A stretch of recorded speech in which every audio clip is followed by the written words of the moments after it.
नमस्कार दोस्तों, आपका स्वागत है रियल एजुकेशन चैनल पर।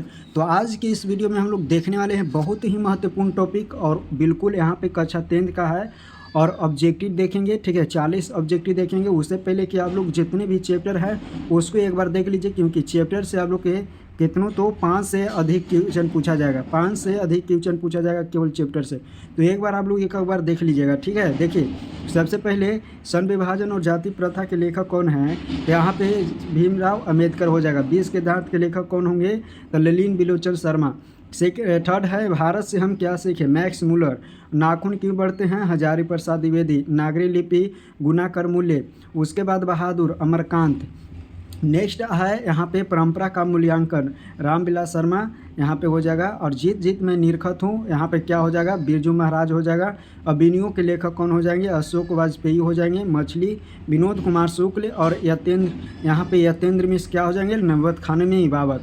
उसके बाद है शिक्षा और संस्कृति, महात्मा गांधी। तो इतना आप लोग याद कर लीजिएगा। यहाँ पे आप लोग के इसे कम से कम 5-6 क्वेश्चन पूछा जाएगा। और ये भी पूछा जाता है कि जो है अभिनयों क्या है, मछली क्या है, कहानी है, निबंध है, ये चीज़ पूछा जाता है। तो ये भी आप लोग याद कर लीजिएगा। तो चलिए अब हम लोग चलते हैं ऑब्जेक्टिव पर। सबसे पहले यहाँ पे ध्यान से देखने का प्रयास कीजिएगा और बिल्कुल एक एक महत्वपूर्ण है ऑब्जेक्टिव। बिल्कुल अगर हमारे चैनल पर नए हैं तो चैनल को सब्सक्राइब करके बेल आइकन को ऑल जरूर कर दीजिए, क्योंकि आप लोग के बोर्ड का एग्जाम जो है वो नज़दीक आ गया है। आप लोग की तैयारी बिल्कुल तगड़ा करना है। तो यहाँ पे आप लोग जो है कंटेंट बहुत बढ़िया मिला जाएगा।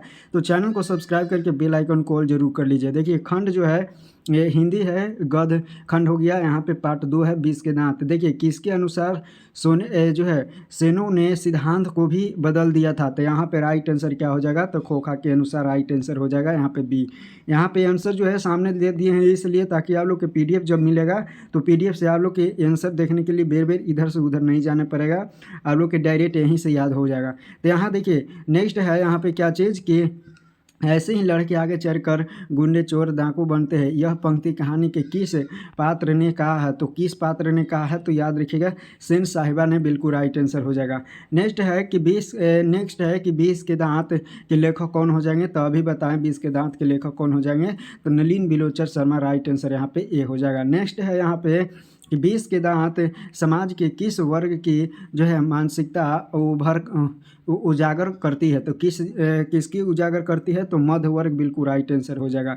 नेक्स्ट है कि 20 के दांत कैसी कहानी है? तो 20 के दांत क्या कैसी है? सामाजिक है, ऐतिहासिक है, धार्मिक है या मनोवैज्ञानिक है? तो राइट आंसर यहाँ पे मनोवैज्ञानिक। राइट आंसर यहाँ पे क्या हो जाएगा? डी हो जाएगा। बिल्कुल याद कर लीजिएगा। नेक्स्ट है कि 20 के दांत कहानी किस वर्ग के अनेक अंत विरोधियों को उजागर करता है? तो राइट आंसर यहाँ पे क्या हो जाएगा? तो याद कर लीजिएगा मध्य वर्ग। राइट आंसर हो जाएगा। नेक्स्ट है कि नलिन बिलोचन शर्मा जन्मांत कौन सी भाषा या भाषी थे? तो राइट आंसर यहाँ पे क्या हो जाएगा? तो भोजपुरी। राइट आंसर यहाँ पे डी हो जाएगा। नेक्स्ट है नलिन बिलोचन शर्मा का जन्म कहाँ हुआ था? तो नलिन बिलोचन शर्मा का जन्म बिल्कुल याद रख लीजिएगा पटना में हुआ था। नेक्स्ट है कि नलिन बिलोचन शर्मा का जन्म कब हुआ? तो याद रख लीजिएगा यहाँ पे क्या हो जाएगा? 1916 ईस्वी में। नलिन बिलोचन शर्मा जी की माता का नाम क्या था? तो राइट आंसर याद रखिएगा रत्नावती। बिल्कुल राइट आंसर हो जाएगा रत्नावती शर्मा। लेखक ने ये देखिए एमए किस विश्वविद्यालय से किया है? तो एमए किस विश्वविद्यालय से किया है? तो राइट आंसर याद रख लीजिएगा पटना विश्वविद्यालय। यहाँ बी हो जाएगा। नलिन बिलोचन शर्मा जी की मृत्यु कब हुई थी? तो नलिन बिलोचन शर्मा जी की मृत्यु 1961 ईस्वी में। राइट आंसर यहाँ पे क्या हो जाएगा? तो सी बिल्कुल राइट आंसर हो जाएगा। आलोचनाओं में वे किस शैली को अपनाते थे? तो आलोचनाओं में किस शैली के? तो आधुनिक शैली की। बिल्कुल राइट आंसर यहाँ पे बी हो जाएगा। नेक्स्ट है यहाँ पे आलोचकों के अनुसार प्रयोगवाद का वास्तविक जो है प्रारंभ किसकी कथाओं से हुई थी? तो किसकी कथा से? राइट आंसर यहाँ पे डी हो जाएगा नलिन बिलोचन शर्मा। नलिन बिलोचन शर्मा के पिता का नाम क्या था? तो याद रखिएगा रामा अवतार शर्मा। बिल्कुल राइट आंसर यहाँ पे हो जाएगा डी। 20 के दांत कहानी किस वर्ग के अंतर विरोधियों को उजागर करती है? तो मध्यम वर्ग के। बिल्कुल राइट आंसर यहाँ पे क्या हो जाएगा? सी हो जाएगा। नेक्स्ट है यहाँ पे सेन साहब की मोटर कार थी तो कितना 2.5 यानी कैसी थी? ठीक है, कैसी थी? तो याद रखिएगा स्ट्रीम ईड था। बिल्कुल राइट आंसर हो जाएगा स्टीमर ईड। राइट आंसर ये हो जाएगा। सेन साहब की नई मोटर कार किस रंग की थी? तो काले रंग, बिल्कुल याद रख लीजिएगा, काली और चमचमाती हुई।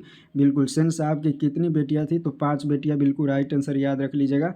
और 5 बेटियों के आप लोग के कमेंट में आंसर देना है, यहाँ पे लिख करना है, ठीक है। कमेंट में 5 बेटियां के नाम लिखना है। नेक्स्ट है कि किसके मोटर की चमक दमक को कोई खतरा नहीं था? तो खोखा, बिल्कुल राइट आंसर हो जाएगा यहाँ पे ए। सेन साहब की पुत्रियों के, बिल्कुल राइट आंसर यहाँ पे डी हो जाएगा, ठीक है। खोखा का खतरा हो सकता था, सेन साहब की बेटियां का खतरा नहीं हो सकता था, क्योंकि इनके बेटियों को सारे नियमों से बांधा रहता था, और घर में और मुस्कुराने, सारा इसका नियम बेटियों पर लागू होता था। लेकिन जो है खोखा था वो अपवाद था, जिसको इसका वास्तविक नाम कासू था, ठीक है। कासू बिल्कुल याद रख लीजिएगा। कहीं अगर पूछेगा कि खोखा का वास्तविक नाम क्या था, तो कासू था। सेन साहब के पुत्रियों में से एक थी, तो एक थी, कौन थी? तो राइट आंसर याद रखिएगा आरती। यहाँ भारती, गायत्री या जो है बंटी, तो यहाँ पे राइट आंसर क्या हो जाएगा? आरती। नेक्स्ट है, ध्यान से देखिएगा, सेन साहब खोखा को क्या बनाना चाहते थे? तो क्या बनाना चाहते हैं? राइट आंसर याद रख लीजिएगा, यहाँ पे इंजीनियर बनाना चाहते थे। जो है लोग सेन साहब को उनके बच्चे के लिए कौन सा विद्यालय उपयुक्त बनाते थे? तो कौन से? तो याद रखिएगा किंडरगार्टन और स्कूल, राइट आंसर यहाँ पे बी हो जाएगा। ऐसे यहाँ पे थोड़ा सा देख लीजिएगा इसका राइट आंसर क्या होगा। मदन के पिता का नाम क्या था? तो याद रख लीजिएगा गिरधर नाम था, गिरधर लाल, राइट आंसर सी हो जाएगा। नेक्स्ट है कि सेनों ने अपने सिद्धांत को क्यों बदल दिया था? क्यों बदल दिया था? तो खोखा के दुर्ललित स्वभाव के अनुसार, दुर्ललित स्वभाव के अनुसार। देखिए दुर्ललित का शब्दार्थ क्या है? दुर्ललित का शब्दार्थ है लाड़ प्यार से में बिगड़ा हुआ, तो याद रख लीजिएगा, ठीक है। कि बहुत जो है खोखा को क्या किया जाता था? बहुत प्यार दिखाया जाता था। कुछ भी अगर गलती करता था तो उसके माता पिता को लगता था कि आगे चल कर ये क्या बनेगा? इंजीनियर बनेगा। और यही लाड़ प्यार उसको क्या कर दिया? बहुत ज़्यादा बिगाड़ दिया। सेन साहब अपने पुत्र को क्या बनाना चाहते थे? तो सेन साहब अपने पुत्र को इंजीनियर बनाना चाहते थे, राइट आंसर ये हो जाएगा। नेक्स्ट है कि नलिन बिलोचन शर्मा के स्कूल की पढ़ाई कहाँ हुई थी? तो नलिन बिलोचन शर्मा की स्कूल की पढ़ाई, राइट आंसर पटना कॉलेज जो है कॉलेजिएट स्कूल में, बिल्कुल राइट आंसर याद रख लीजिएगा, डी हो जाएगा। मदन ने कासू के कितने दांत तोड़ दिए थे? तो 2 दांत तोड़ दिए थे, राइट आंसर याद रख लीजिएगा। और कहेगा कि मदन और कासू के लड़ाई कहाँ हुआ था? तो लट्टू के खेल में, बिल्कुल याद रख लीजिएगा, ठीक है। ये भी याद रख लीजिएगा। और इसी लट्टू के खेल में लड़ाई हुआ था, जिसकी वजह से जो है कासू जो हुआ वो मदन को मार दिया था, और मदन क्या हुआ कि गुस्सा में उसको 2 दांत तोड़ दिया, बिल्कुल याद रख लीजिएगा, सी हो जाएगा। खोखा किसको कहते हैं? तो कासू को कहते हैं, बिल्कुल याद रख लीजिएगा, कासू को, राइट आंसर सी हो जाएगा। नेक्स्ट है 20 के दांत कहानी की गई है। 20 के दांत कहानी की गई है, तो 20 के दांत तथा अन्य कहानियों के संग्रह से, राइट आंसर याद रख लीजिएगा, एक किताब से लिया गया है। सेन साहब का मित्र क्या था? यानी सेन साहब का मित्र क्या था? तो क्या था? वो पत्रकार था, याद रख लीजिएगा। सेन साहब के मित्र क्या था? पत्रकार था, सी हो जाएगा। नेक्स्ट है, यहाँ पे ध्यान से देखिएगा, गिरधर लाल किस वर्ग का प्रतिनिधित्व करता था? तो गिरधर लाल किस वर्ग का प्रतिनिधित्व करता था? राइट आंसर निम्न मध्यम वर्ग, बिल्कुल राइट आंसर हो जाएगा। गिरधर लाल कौन था? तो मदन का पिता था, राइट आंसर यहाँ पे बी हो जाएगा। ध्यान से देखते चलिए, और बिल्कुल एक एक बार आप लोग देख लीजिएगा, बिल्कुल दिमाग में अट जाएगा। सेन साहब के बेटे यानी खोखा का क्या नाम था? तो मदन नाम सेन साहब के, तो कासू याद रख लीजिएगा यहाँ पे। मदन की उम्र क्या थी? तो मदन की उम्र क्या थी? तो राइट आंसर 5 से 6 साल था। कासू मदन के साथ किस खेल में जो है शारीरिक होना चाहता था, यानी शामिल होना चाहता था? तो किस खेल में? तो लट्टू के खेल में, राइट आंसर यहाँ पे डी हो जाएगा। ऊपर भी बताया, दृष्टिकोण किसकी रचना है? तो नलिन बिलोचन शर्मा, राइट आंसर यहाँ पे बी हो जाएगा। नेक्स्ट है, यहाँ पे ध्यान से देखिएगा कि लड़कियाँ क्या है? कठपुतली है। किस इस बात पर गर्व होता है? तो उसके माता पिता का, ठीक है। किसके माता पिता? तो सेन साहब को जो माता पिता है सेन साहब, उन्हीं को ये गर्व होता है कि लड़कियां कठपुतली है, ठीक है। उसके बाद है मोटर कार को किससे खतरा हो सकता है? तो खोखा को, यानी कासू को, याद रख लीजिएगा, सी हो जाएगा। नेक्स्ट है, सेन साहब के कितने जो है फटकार लगाए, किसे फटकार बेकार लगाया, तो राइट आंसर गिरधर लाल को। नेक्स्ट है और सबसे लास्ट है, याद रख लीजिएगा, इसका आंसर आप लोग के कमेंट में देना है कि कौओं के जमात में शामिल होने के लिए कौन लग गया, तो याद रखिएगा कबूतर, हंस या बतख या फिर मछली।